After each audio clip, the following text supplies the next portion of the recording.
അങ്ങനെ അവസാനം ബോച്ചെ പുറത്തേക്ക് വന്നു. പക്ഷേ കോടതി കൂച്ചുവിലങ്ങിട്ടിരിക്കുകയാണ്. ഇനി ജീവിക്കാൻ മിണ്ടാതെ ഉരിയാടാതെ ജീവിക്കണം അവസരം എത്തിയിട്ടുണ്ട്. നവദ്വാരങ്ങൾ പൂട്ടി വച്ചിരിക്കുകയാണ്. ഓക്കെ, ഇനി അടുത്ത ചോദ്യം ഇതാണ്: കുന്തി ഇനി വീണ്ടും വരുമോ? ഇതാണ് ചോദ്യം. കുന്തി ഇനി വീണ്ടും വരുമോ? അത് വലിയൊരു ചോദ്യമാണ്.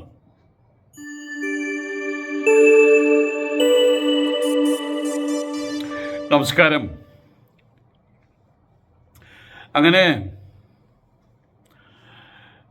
കുന്തി പ്രകടനം സംബന്ധിയായിട്ടുള്ള വിവാദം അത് ചെറിയ തോതിൽ അടങ്ങിയിട്ടുണ്ട് എന്ന് തോന്നുന്നു. ഈ അടക്കം ഇതുപോലെ അങ്ങ് തുടരുമോ എന്ന് ചോദിച്ചാൽ ആ കാര്യത്തിൽ എല്ലാവർക്കും സംശയമുണ്ട്. ഒരുപക്ഷെ കൊടുങ്കാറ്റിന് മുമ്പുള്ള ശാന്തതയാകാം ഇത്. ഏതായാലും ഈ നാടകത്തിൻ്റെ അഥവാ ഈ സിനിമയുടെ ആദ്യ ഭാഗം തീർന്നു. ഫസ്റ്റ് ഷെഡ്യൂൾ അവസാനിച്ചു. അറസ്റ്റുണ്ടായി, അതിൻ്റെ പേരിൽ ജയിലിൽ പോക്കുണ്ടായി. ഏതായാലും ഇന്നിപ്പോൾ അദ്ദേഹം ബോച്ചെ പുറത്തിറങ്ങി. പക്ഷെ കൂച്ചു വിലങ്ങിട്ട പോലെയാണുള്ളത്. കൂച്ചു വിലങ്ങിട്ടിരിക്കുകയാണ്. നവദ്വാരങ്ങളിലും പ്ലാസ്റ്റർ വെച്ച് ഒട്ടിച്ചിരിക്കുകയാണ്. അവിടെ ഇനി മിണ്ടാനാവില്ല, ഉരിയാടാനാവില്ല, കാണാനും കേൾക്കാനും പാടില്ല എന്നൊരവസ്ഥയാണ്. ഇവിടെ ഒരു സാധാരണക്കാരൻ്റെ ചോദ്യം, ഞാനൊരു സാധാരണക്കാരനാണ്, ഒരു സാധാരണക്കാരൻ്റെ ചോദ്യം. ഇപ്പോൾ ഇവിടെ ഒരു ഭാഗം, അതായത് ബോച്ചയുടെ ഭാഗത്തിന് കൂച്ചുവലം കിട്ടുമെന്ന് പറഞ്ഞു. ഇനി അടുത്ത ഭാഗമുണ്ട് കുന്തി പ്രകടനങ്ങൾ. ഈ കുന്തി പ്രകടനങ്ങൾ അത് സർവസമ്പൂർണമായിട്ടുള്ള സ്വാതന്ത്ര്യത്തോടു കൂടി അത് അനുവദിച്ചിരിക്കുകയാണോ?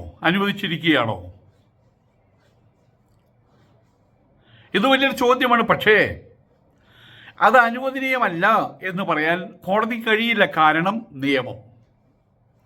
കോടതി ഒരു വ്യക്തിയല്ല, നിയമത്തിൻ്റെ മൂർത്ത രൂപമാണ് കോടതി അഥവാ ന്യായാധിപൻ. അതുകൊണ്ടാണ് ഒരു വ്യക്തിയുടെ പേരെടുത്തിട്ടല്ല പറയുക, താങ്കൾ എന്നല്ല പറയുക, അല്ലെങ്കിൽ അങ്ങ് എന്നല്ല പറയുക. ബഹുമാനപ്പെട്ട കോടതി, ബഹുമാനപ്പെട്ട നിയമമേ എങ്ങനെയും പറയാം. പക്ഷെ ബഹുമാനപ്പെട്ട കോടതി എന്നാ പറയാറ്. അതാണ് സംബോധന. അവിടെ കാലദേശ ധർമ്മങ്ങളോ ആചാര അനുഷ്ഠാന സംബന്ധിയായിട്ടുള്ള ചിട്ടവട്ടങ്ങളോ, ഓരോ ദേശത്തും ഓരോ രീതിയിലുള്ള നാട്ടുകൂട്ടങ്ങൾ ഉണ്ടാക്കുന്ന നിയമങ്ങളോ ഇതൊന്നും അവിടെ കണക്കിലെടുത്തു വരില്ല. അവിടെ ഒന്ന് മാത്രം, നമ്മുടെ രാജ്യം വിഭാവനം ചെയ്യുന്ന ഭരണഘടന, അതിനകത്തുള്ള നിയമ പദ്ധതികൾ. ഉദാഹരണം പറയാം, നമ്മുടെ മലപ്പുറത്തോ മറ്റോ ഒരിക്കലും പെൺകുട്ടി 9 പഠിക്കുന്ന മറ്റോ പെൺകുട്ടി, അതോ 9 വയസ്സുള്ള പെൺകുട്ടി എന്നറിയില്ല, ഒരാൾ ബലാത്സംഗം ചെയ്ത് കൊന്നു. അയാൾ ജയിലിൽ പോയി. അയാൾ തിരിച്ചു വന്ന സമയത്ത് ഈ കുട്ടിയുടെ അച്ഛൻ കാലാകാലങ്ങളായിട്ട് കരുതി വെച്ചിരുന്ന ഇരട്ടക്കുഴൽ തോക്കെടുത്ത് അയാളെ വെടിവെച്ച് കൊന്നു.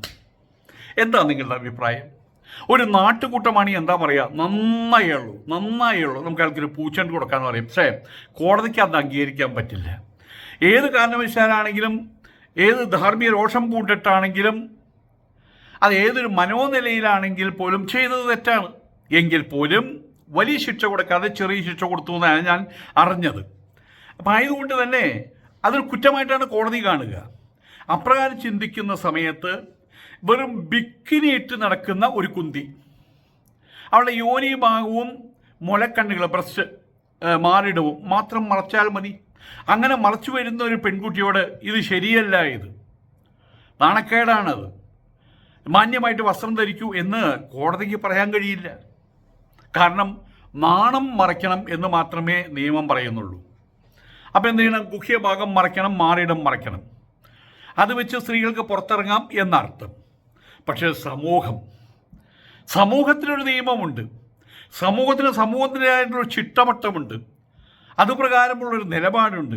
ആ സമൂഹം ചിലപ്പോൾ കല്ലെറിഞ്ഞു എന്ന് വരും. കോടതിക്ക് ഇവിടെ ഇത്തരം കാര്യങ്ങളിൽ നിശബ്ദത പാലിക്കാനേ പറ്റൂ. ആയതിനാൽ ബോച്ചയെ വിലക്കിയ കോടതി എന്തേ കുന്തിയെ സർവസമ്പൂർണ്ണ സ്വതന്ത്രയാക്കി വിട്ടത് എന്ന ചോദ്യത്തിനിവിടെ പ്രസക്തിയില്ല.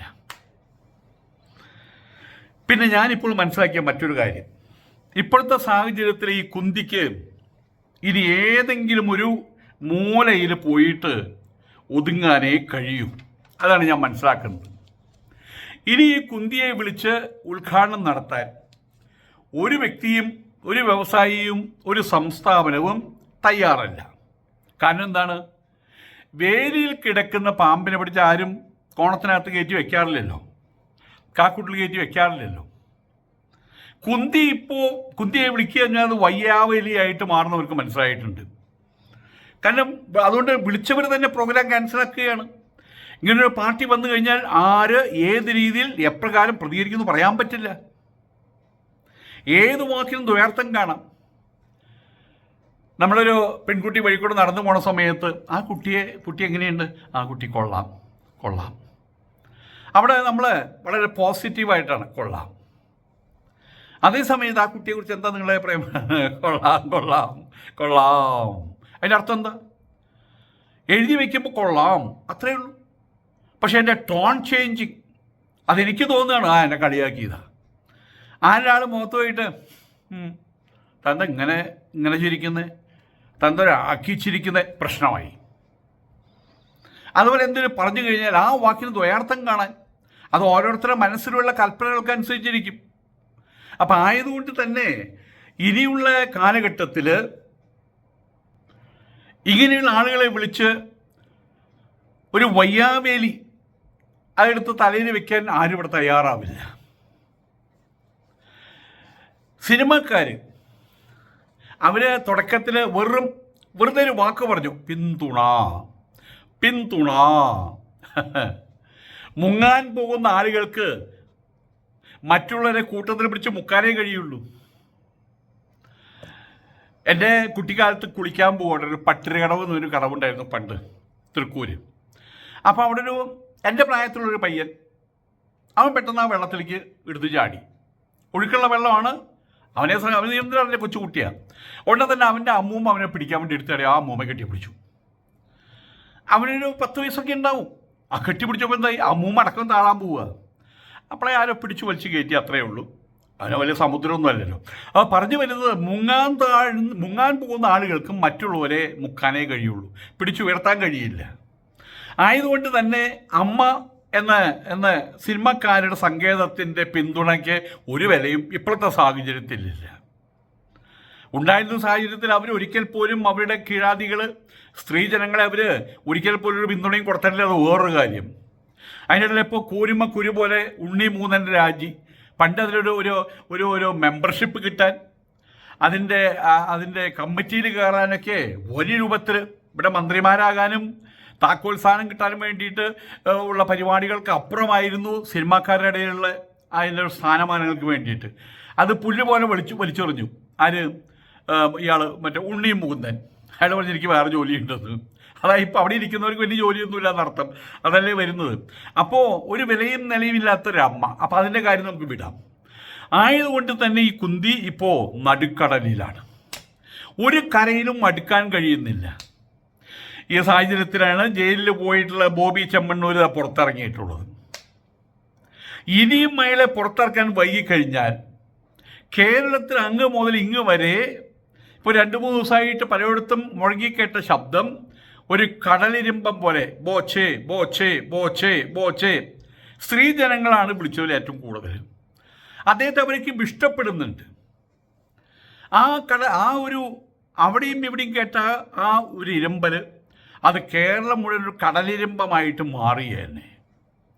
ഇപ്പം ഏതായാലും വെറുമൊരു ബിസിനസ്സുകാരന് ഇത്ര വലിയ ജനപിന്തുണ അത് സർക്കാരും ഇങ്ങനെയൊന്നും കരുതിയിട്ടില്ല. അവരെയും വിസ്മയിപ്പിച്ചു വാസ്തവത്തിൽ. ബോച്ചെ സ്വയം ഇപ്പോൾ ഒരു പാർട്ടിയായിട്ട് മാറിയിരിക്കുകയാണ്. സ്നേഹം കൊണ്ടും കാരുണ്യം കൊണ്ടും തീർത്തൊരു പാർട്ടി. അനുയായികളും അനവധിയാണ്. അതിപ്പോഴാണ് മനസ്സിലായത്. ഇക്കാര്യങ്ങളിൽ നിന്ന് കേരള ജനത കണ്ടറിഞ്ഞിട്ടുണ്ട്, അനുഭവിച്ചറിഞ്ഞിട്ടുണ്ട്. ബോച്ചെ എന്ന ആളെ ഇന്നിപ്പോൾ വെറും ഒരു സ്വർണ്ണ വ്യാപാരിയല്ല അദ്ദേഹം. അതിനേക്കാൾ തിളക്കമുള്ള, സ്വർണത്തെക്കാൾ തിളക്കമുള്ള സ്നേഹത്തിൻ്റെയും കാരുണ്യത്തിൻ്റെയും പരപരിഗണനയുടെയും ഒരു വ്യാപാരിയായിട്ട് അദ്ദേഹം മാറിയിരിക്കുകയാണ്. അതുകൊണ്ട് ബോച്ച ഇപ്പോൾ ഇവിടെയുള്ള എല്ലാവരുടെയും, സ്ത്രീജനങ്ങളടക്കമുള്ള എല്ലാവരുടെയും സഹോദരനാണ്, ആങ്ങളെയാണ്, സുഹൃത്താണ്. അതിന് പലരും പറഞ്ഞു ബോച്ച ഞങ്ങൾക്ക് ദൈവമാണെന്ന്. ചില സ്ത്രീകൾ അത്രയും വരെ പറഞ്ഞു. ഈ ഒരു ബോധം കേരളത്തിൽ പടർന്നു കഴിഞ്ഞിട്ടുണ്ട്. ഇങ്ങനെ പലരും ഉണ്ട്. അവർ രാഷ്ട്രീയത്തിലില്ല, പക്ഷെ അവർ കാരുണ്യത്തിൻ്റെ മൂർത്തികളായിട്ട് അവർക്കുള്ള ജനപിന്തുണ എത്ര വലുതാണെന്ന് പലപ്പോഴും നമ്മൾ കണ്ടറിഞ്ഞതാണ്. ഒരിക്കൽ ഹെലികോപ്റ്റർ അപകടത്തിൽപ്പെട്ട് നമ്മുടെ യൂസഫലി സാഹിബ് അദ്ദേഹത്തിന് വേണ്ടി കേരളം മുഴുവൻ പ്രാർത്ഥന മുഴക്കിയതാണ്. അന്ന് ഞാൻ ഈ യൂട്യൂബിൽ ഓപ്പൺ മീഡിയയിൽ ആയിരക്കണക്കിന് ആളുകളാണ്, വേറെ ഒന്നുമില്ല, അദ്ദേഹത്തിൻ്റെ രക്ഷയ്ക്കായിട്ടുള്ള പ്രാർത്ഥന. അതെങ്ങനെയാണ് ഉണ്ടാക്കിയത്? അദ്ദേഹം എന്താണ് ഇവിടെ അദ്ദേഹത്തിന് ഇത്രയും മാത്രം ജനങ്ങളുടെ പിന്തുണ കിട്ടാൻ, സ്നേഹം കിട്ടാനുള്ള അദ്ദേഹത്തിൻ്റെ മൂലധനം, അങ്ങനെ ഇറക്കിയ മൂലധനം എന്താണ്? എല്ലാവർക്കും അറിയാം. സ്നേഹമായിരുന്നു ആ മൂലധനം, കാരുണ്യമായിരുന്നു ആ മൂലധനം, പരപരിഗണനയായിരുന്നു ആ മൂലധനം. ആ മൂലധനം തന്നെയാണ് ഇവിടെ ഇപ്പോൾ ബോച്ചയുടെ കയ്യിലുള്ള പ്രധാന ഇൻവെസ്റ്റ്മെൻറ്റ്. അത് തന്നെയാണ്. ആയതുകൊണ്ട് തന്നെ ഈ ഒരു സാഹചര്യത്തിൽ ഇനി ഒരിക്കൽ കൂടി ഈ തൻ്റെ കുന്തിയുമായിട്ട് പുറത്തിറങ്ങിയാലത്തെ സ്ഥിതി എന്തായിരിക്കും? നിങ്ങളൊന്ന് ആലോചിച്ച് നോക്ക്. ജനം രോഷാകുലരാണ്, അവർ പ്രതികരിക്കും. കാരണം അവർക്കും വേണം. എവിടെ നിന്നൊരു പ്രശ്നം ഉണ്ടായിക്കഴിഞ്ഞാൽ ഏറ്റവും വലിയ രസമായിട്ടൊരു കാര്യം, വയനാട്ടിലെ പ്രശ്നമുണ്ടായി ഉടനെ തന്നെ അവിടെയും ഇവിടെയും മുഴക്കം വന്നു. യൂസഫലി സാഹിബ്, എവിടെ ഒരു പ്രശ്നം ഉണ്ടായാലും യൂസഫലി സാഹിബ്.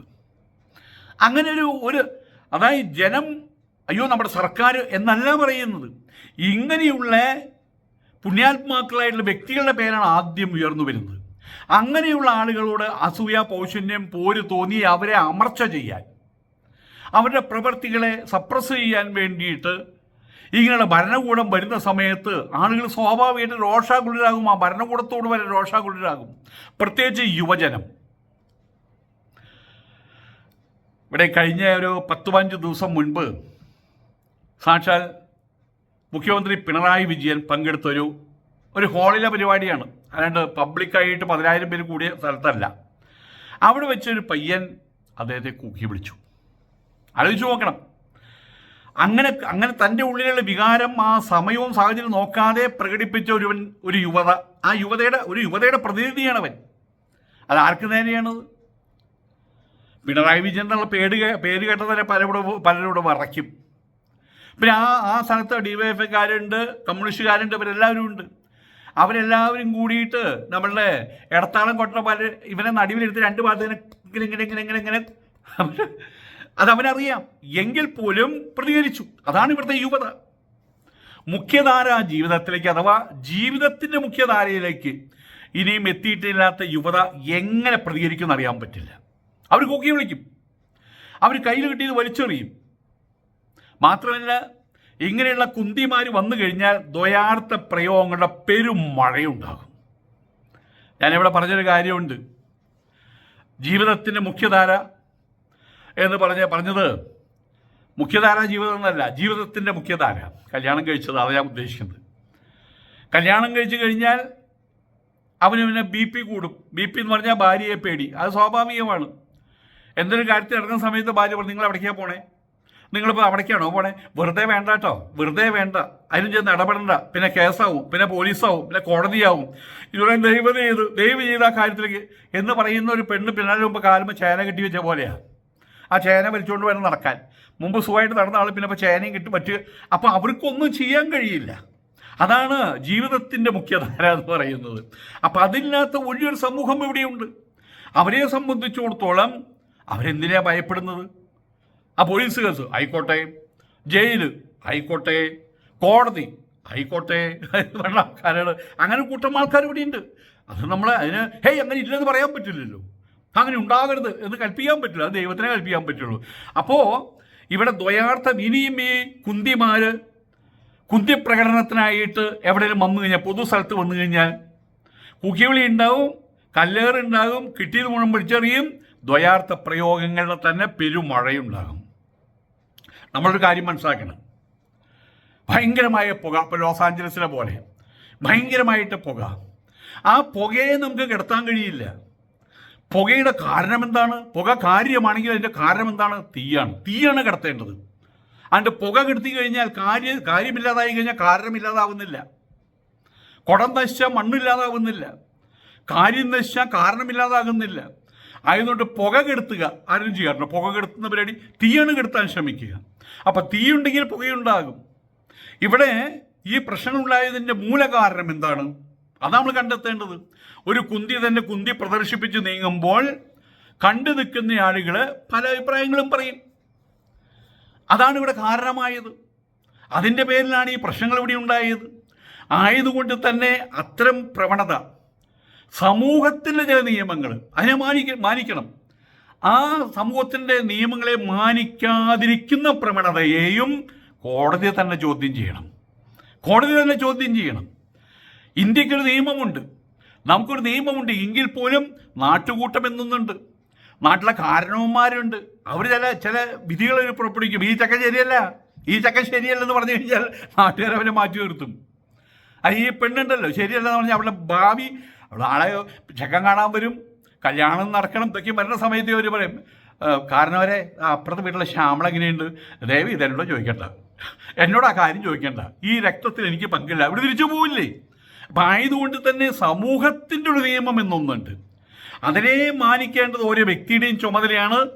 അതിനെ മാനിക്കണം എന്ന് പറയേണ്ടത് കോടതിയുടെ ചുമതലയാണെന്ന് കോടതിയെ ഞാൻ ഓർമ്മിപ്പിക്കുകയല്ല കേട്ടോ. കോടതിയിൽ ഇരിക്കുന്ന എത്രയോ വലിയ ആൾക്കാരാണ്, അവരെ ഞാൻ ഓർമ്മിപ്പിക്കുകയല്ല, എൻ്റെ അഭിപ്രായം പറഞ്ഞു എന്ന് മാത്രമേ ഉള്ളൂ.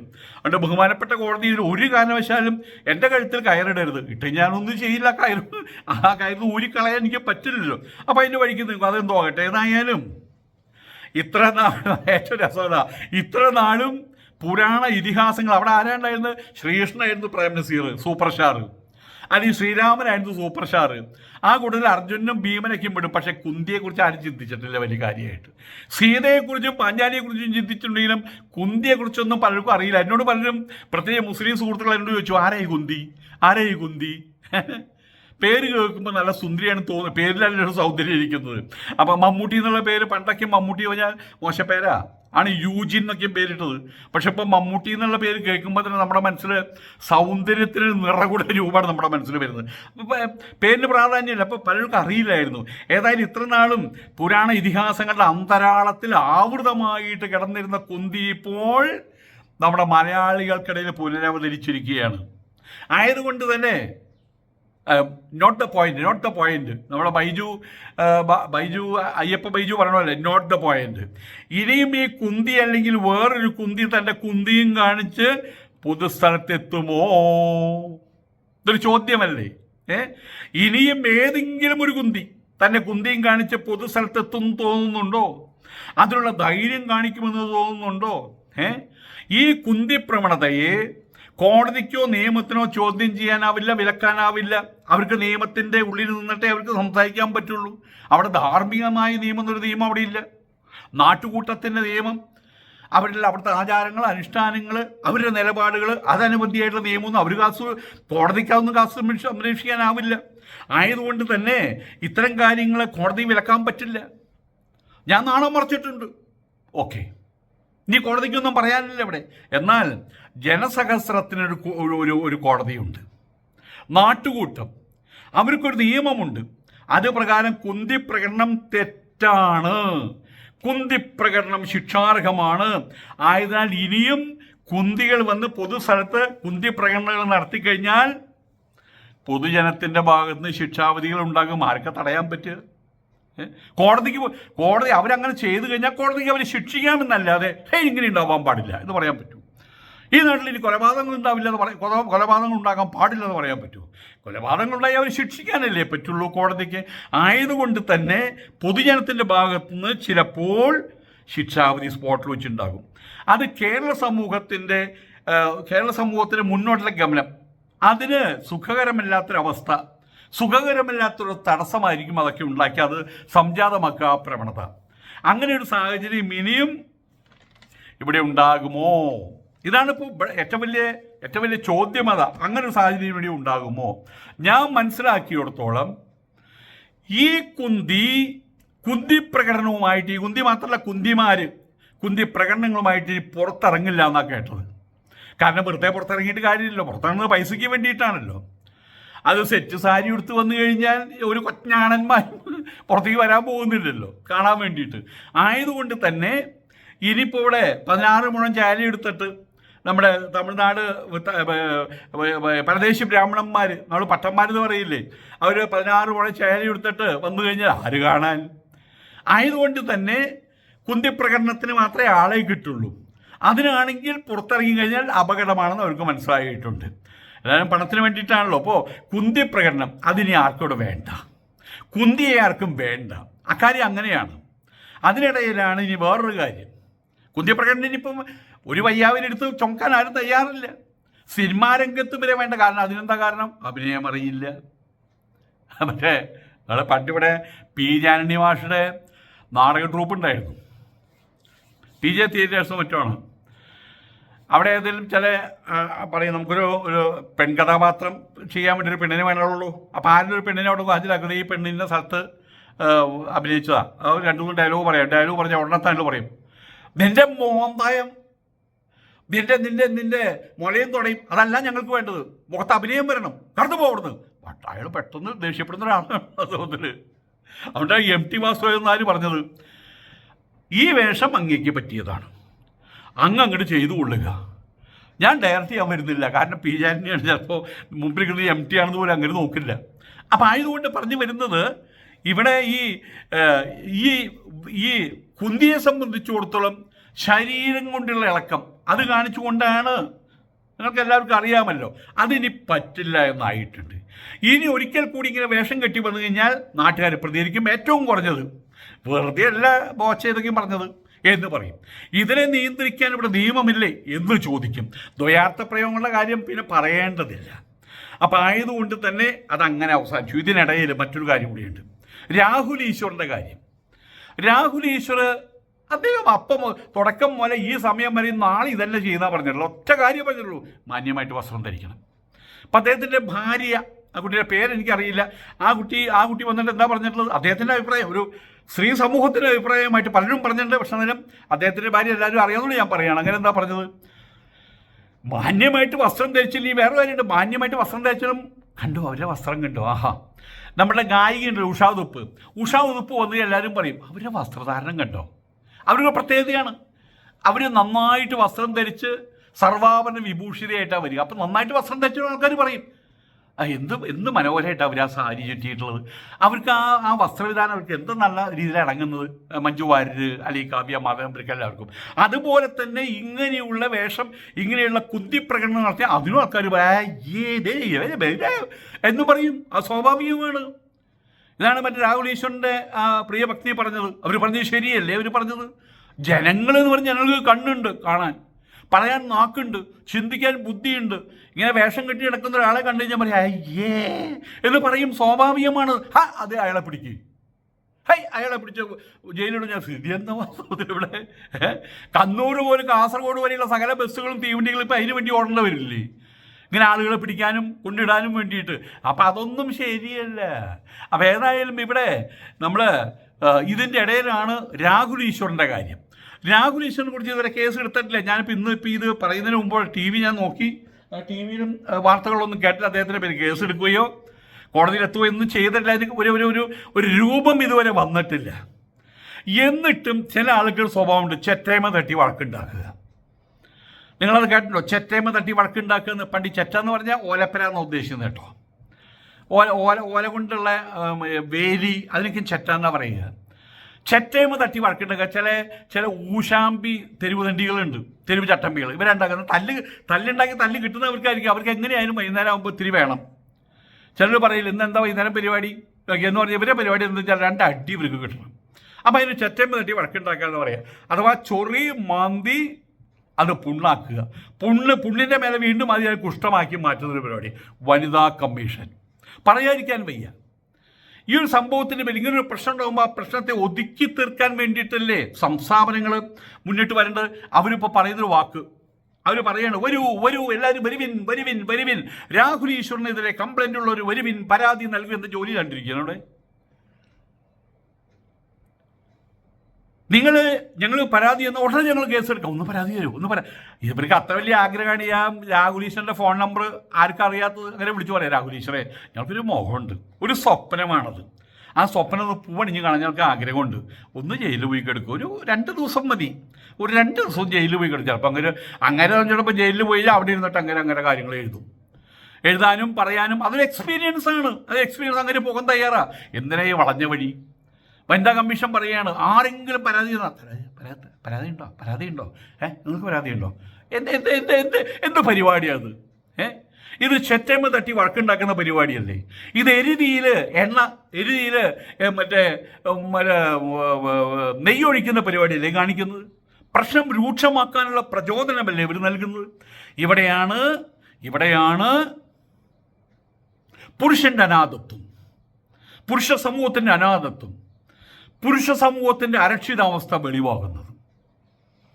ഇവിടെയാണ് ഒരു പുരുഷ കമ്മീഷൻ്റെ ആവശ്യകത വരുന്നത്. അതിൻ്റെ പ്രസക്തി ഇവിടെയാണ് കാണുന്നത്. അതിനെക്കുറിച്ചൊരു ബോധം ഓരോരുത്തരുടെയും മനസ്സിൽ വരുന്നത് അപ്പോഴാണ്. ബാലാവകാശ കമ്മീഷനുണ്ട്, വനിതാ കമ്മീഷനുണ്ട്. പുരുഷൻ്റെ കാര്യവും അയാൾ അനാഥനാണ്. ഒരു നാക്കുപിഴ ജയിലിൽ പോയി, ഒരു വാക്കുപിഴ ജയിലിൽ പോയി. അതിന് നോട്ടത്തിൽ ചെറിയൊരു പ്രശ്നം അറിയാണ്ട് ഇങ്ങനെ കരട് പെണ്ണിങ്ങനെ കാണിച്ചാൽ മതി. അയാൾ എന്നെ നോക്കിയിട്ടാണ് കാണിച്ചത്, കഴിഞ്ഞില്ലേ ജയിലിലേക്ക്. ആയതുകൊണ്ട് പിന്നെ വർഷങ്ങളോളം നെട്ടോട്ടമാണ്.